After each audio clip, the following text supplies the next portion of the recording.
welcome to the Mum Style Business Podcast. Hello. Hi. Welcome back to the show.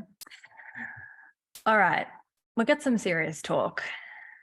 I am seeing that a lot of business owners have some serious time and money leaks in their businesses, right? So many of us are working too hard, and yes, we're earning money, we're bringing in money, but it's with way too much effort, and so much of what we bring in just goes out again, right? I'm seeing this again and again specifically with people who think they don't have high overheads in their businesses, right? So digital business owners, course creators, service providers, it's crazy town. So let's talk about the 5 time money leaks that I'm seeing the most around the place at the moment, and how we can plug the holes in the bucket. All right, let's just dive in. Number 1 is purchasing low ticket products. You know what I mean, right? You see the ad and it's $27 for this framework or this ebook or blah, blah, blah, blah, blah. This is just shiny object distraction. It is a waste of time. The thing you are looking for is not found inside the bottom of this $27 product or this freebie or this course or this masterclass or whatever it is. That is not going to solve your business problems. It's not going to do it. Stop wasting time and money on the masterclasses, the free stuff, right? You already know, you already have the thing. Now, I am not talking about just don't consume anything. Obviously, you're listening to this podcast because you get something from it.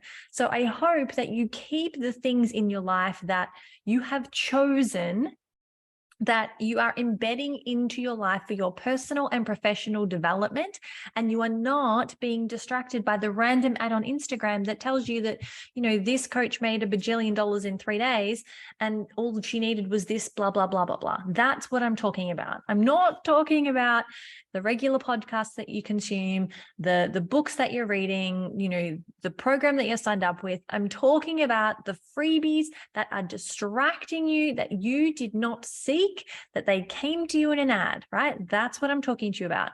The low ticket junk that is just clogging up your inbox and your brain and your calendar. And it is blocking you from doing the things that you already know that you need to do, that you are avoiding, that you are procrastinating about. Stop it. Next time you see one of those ads pop up, I want you to hear my cranky voice in your head and go, Annalise says, no new freebies, no signing up to things, finished, enough. All right. Moving on. Number 2, software. So much bloody subscriptions, so many software products. It's out of control. I know I have been there. I know I'm totally biased. I have FreeCO, which is an all-in-one software platform. I'm talking about all of those things, but I'm talking about more than that too. I'm talking about having, Disney and Stan and like all of the things, right? The Apples and I don't watch much TV. So but we've got Spotify, we've got Scribd, we've got Audible, there's so much software for our personal lives, but also for professional. Are you still paying for that software that, does audiograms for you? Are you still paying for that? If you are, stop paying for that. If you're paying, you've got Zapier and the highest version, you've got Zoom, and you've got all of these things. Take a moment and go through your credit card statement, your bank account statement, whatever it is. Look at that every single month. Put a day on your calendar in the first week, every single month, to go through your statements and get rid of anything that is just a drain on your money. If you are not still using it, you don't need it. You don't need it. And do you really need it if you only use it once in a while? Don't just keep it just because. There are so many different things, from Canva to, like all of the things. And yes, of course, if you are still using multiple things of software for your front end marketing, sales, CRM section, get onto Freeseo.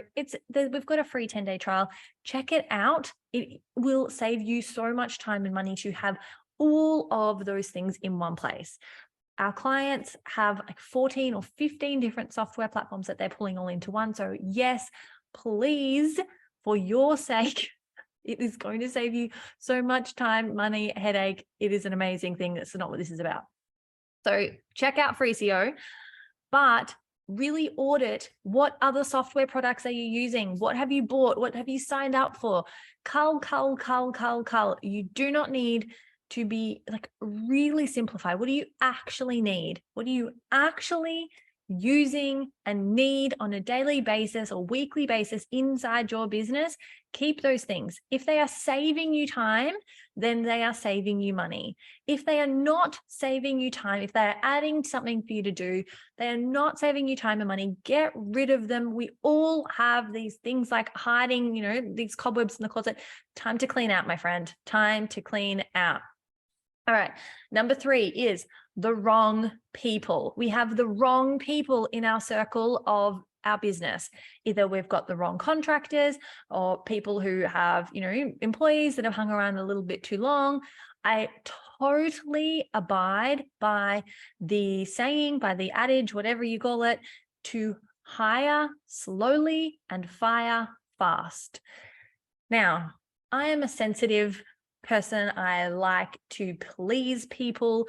This was so hard for me initially. It was so hard for me, but I realized that I was paying somebody to make them happy. I was literally doing work to pay somebody else. I was doing unnecessary work. I was taking time away from my family to pay somebody else's salary. Right? That's the pretzel that I had twisted myself into, and I had to have some serious words spoken to me. And now I'm speaking some serious words to you. Have you got the wrong people in your business? If you are wasting too much time training them, right? You're having to tell them the same things and over and over and over. You have to prepare things when it doesn't suit you so that they've got some work to do. Or you are paying them money when you could be paying somebody else. Maybe you are paying someone a low amount, but it's taking you lots of time. Well, if that person is not profitable or saving you time and convenience, get rid of them. You must get rid of them. Your business cannot survive. Your people are supposed to bring you profit or really be really bloody convenient. So if they're not either one of those things, bye-bye, my friend. This is not personal. You can maintain a good relationship with that person and be friends with that person and hang out with them, go grab a cocktail, coffee, whatever your thing is, without needing to pay them money, without needing to take money out of your business to make them happy. That is not your job. That is not your job. So are you wasting time and money on the wrong people in your business? If you are, or you're not sure, do an organizational chart, right? Do an org chart. Go back. I did an episode a couple of weeks ago about this, about having an org chart and mapping out the actual tasks for each person. The necessary tasks to keep the business wheels moving, to keep the business growing. The business is a thing, right? It's a living organism, and it is your responsibility as the CEO to cultivate and grow this business organism. That is your job, right? That is what you signed up for, is to make this thing, keep this thing alive and growing. That is first and foremost your role as CEO. If things are distracting from that, it is your job to stop that. So do you have the wrong people? When you think about the growth of your business and where you want it to be, what does that org chart look like? And what are those people doing? And are the people that you have now, are they growing into that role? Are they going to be redundant in that new vision of your business? Think about that growth and make decisions based on where you want your business to be, where your business is going, not necessarily where your business is right now. I'm not saying to, be stupid and throw the baby out with the bathwater. And that's a really weird saying. I always say these things and they come out of my mouth. I'm like, what is that? Anyway, I'm not telling you to fully throw everything in the bin right now, just because you know that what you have doesn't fit, but start thinking about how to make decisions and how roles need to evolve and who needs to stay and who needs to go, or when they might need to go, based on the decisions that you are making on the growth of your business and where you are taking it. Often they say that whoever got you to this point may not get you to the next point. So for example, the team with you from 0 to 6 figures may not be the team that gets you from 6 to 7 figures. Maybe it is, maybe it isn't. All things to think about. Do you have the right people in the right roles? Are you wasting time and money on people? Yes or no? It's a big one that I say I've made this mistake so many times. It's really easy to get in this trap because we're people, aren't we? But it's not personal, it's business. All right, number 4, not time blocking. I know I get so much pushback on this. You must plan your week and your day in advance. Yes, plan your day and your week in advance.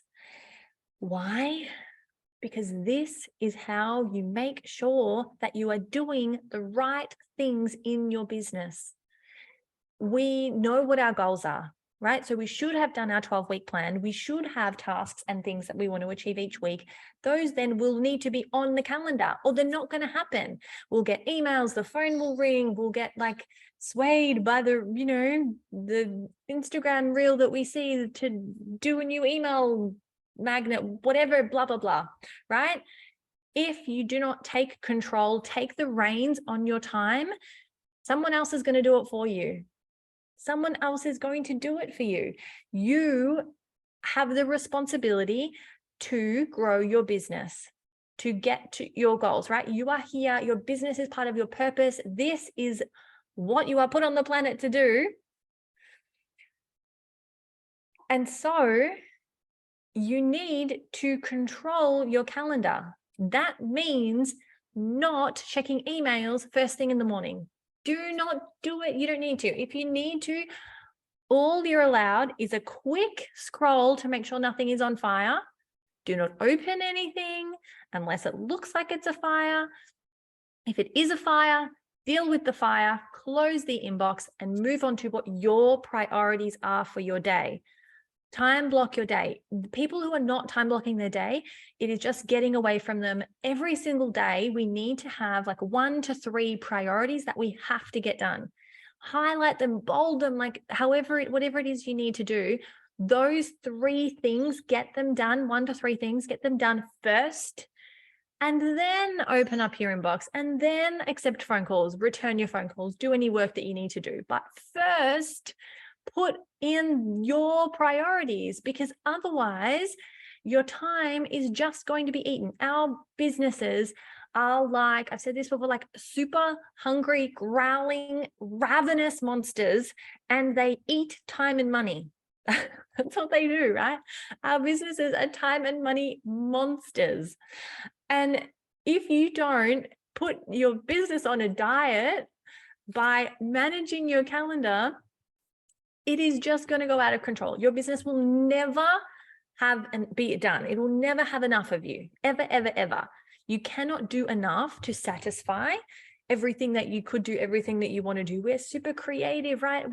There's so many things that are on our to-do list. We are never going to get to it all. So you must control your schedule. Please time block. If you don't know how to do this, send me a message. I'll send you a screenshot of mine. But your priorities should be on your calendar, not a to-do list. Get rid of the bloody to-do list. If it's not on your calendar, it's not going to happen. So what are the things that are moving your business forward? Put those on your calendar. Your well-being things that are looking after you, put those on your calendar. Your family priorities, put them on your calendar. And then when someone asks you to do something, look for the white space, right? Look, what can you do it? Yes or no? Can you do it today? Can you do it in a week? Your calendar will rule your life. And that there is freedom in that, right? There is such immense freedom in that because you know what you need to do. If you need to move things because, crap hits the fan and life is life and we're not robots, you can move things. You can move the time block on the calendar, but it still gets done. It still gets done. All right. This is like a super cranky mummy rant today. That's okay. That's all right. All right. Number five, scrolling, doing social media. Stop with the doing of the social media, or like whatever your consumption vice is. Is it TV? Is it scrolling Instagram? Is it the YouTube rabbit hole? What is it? Stop doing it. Stop the consumption treadmill. We see and consume so much all day, and I'm so guilty of this. I had to turn off all of my news feeds and things because I get so distracted. The algorithms know me so well that when I jump onto Facebook to do something work related, like check a group or check a DM or something, I'll see something and then be like, oh, and then keep going. All right. And I can be there for like, I don't know, 20 minutes. I'm like, oh my gosh, what was I trying? I was just trying to get that one image for this one presentation that I'm trying to finish. But now I've like, given advice on tiling in my local group and like all of these random things. Stop scrolling. I had to be really disciplined with my social media time. So Facebook still kind of gets me sometimes if I get distracted, but I put on the filter that, what is it? I can't even remember what it's called, but it blocks your time, your newsfeed. Instagram, I don't scroll anymore because I have my 4-part system that I actually outwork. So there is a training on this. I did a reel on this. If you want, there will be a podcast episode on this too next week, I think. So there's a podcast episode on the 4-step process to actually get the most out of your social media. And it's just an hour, right? It's just a power hour of doing these 4 things. That's it. You don't need to, then you can scroll, right? But we often get so disheartened with where our business is at, and we're not actually doing the things that it takes to move the needle of our businesses. We're not actually doing them. We're thinking about them. It's like, you think about going to the gym and you know what you have to do to be healthy in your body. You know that you have to sleep more. You know that you need to move. You know that you need to eat well and drink less alcohol and blah, blah, blah, blah, blah, right? But it's not, it takes us getting to a point in ourselves where we make those things a priority. And it's the same in our businesses. If we don't take the steps that we need to actually move the needle in our businesses, no one is going to do that for us. It is easier to scroll and wish and hope and, inverted commas, manifest and blah, blah, blah. That is not going to get you where you need to be. It is sucking your time, and it is stealing your money. It is stealing your money. The opportunity cost of you just scrolling on for an hour instead of actually posting and being strategic with your social media time is worlds apart. If you got super strategic with your social media strategy and you did your power hour every single day, your business would not even be recognizable in 3 months. Would not even be recognizable, but we don't do it. It's easy to just post and scroll, and we don't actually do the hard work of putting ourselves out there and approaching other people and opening ourselves up for rejection. Right? I get it. It's hard. It's not my favorite part either, but having conversations and getting in front of people is actually what moves the needle. People are a business. People are our business, and you are going to hear more no's than yeses. You are going to hear more no's than yeses, and that's okay. That's okay. You cannot please everyone. You cannot serve everybody. And you knew that coming into it, right? Not everyone is going to be a good fit for you. And yes, it's hard to hear no. Yes, it's hard to be rejected because it goes against everything in our humanness, but it's just part of doing business. So let's recap. What are the time and money sucks that I'm seeing? Low ticket products and freebies, wasting time and money. Too many software products, wasting time and money. The wrong people in our businesses, wasting time and money. Not time blocking, not controlling our time. Right? And scrolling, just consuming information without using the platforms, just being on the platforms, not using the platforms. We have unprecedented access 24/7 to the entire world. The entire world. And look how we're using it. Just scroll, just scroll. This will not always be like this, right, in business. Things will change, platforms will change, rules will change. Like, take advantage of this now while we can, to utilize these tools, this access while we can, because we don't know what's around the corner, right? And these time and money leaks are so easy to change. These are so easy to change. They don't cost any money, actually. Not scrolling, time blocking, hiring the right people or firing the wrong people, software, deleting, not getting more, and low ticket products. All of these things are just subtractions, right? Actually, we're subtracting mostly. It's like, yes, you might consolidate software into one product. Hello, Freeze here. You might consolidate multiple people into one person, but you are not, this is not about doing more in your business. You are already doing all the things. You're already doing all the things. It's about putting systems in place to refine what you are doing, to leverage yourself. Because when you leverage yourself, it's not 1 + 1 = 2. When you think about the things that are how you're using your time, imagine if you paid yourself $400 an hour, $500 an hour, pick a number, right? If you're $1 million CEO, what is your hourly rate? What, given that you work, 40 hours or 20 hours or whatever it is, what's your hourly rate? So now imagine you actually paid yourself that. Do you want to pay yourself to scroll social media? Do you want to pay yourself to tell that staff member for the 14th time how to post the blog post, right? If you're paying them $25 an hour and you're paying yourself $500, then that's a really expensive phone call. So really get smart, put your CEO brain on, your strategic brain on, and think about plugging those holes. How can you plug those holes to make yourself more effective? It's not about working more. It's not about doing more. It's actually mostly likely about doing less. It's probably about doing less, but doing the right things in the right way. If you need help with this, book a call with me, annalisewarren.com/consult, and let's talk about what the next best step is for you in your business. All right, that's it for today. Thank you for sitting through the rant. Look forward to seeing you in the next one. Bye-bye.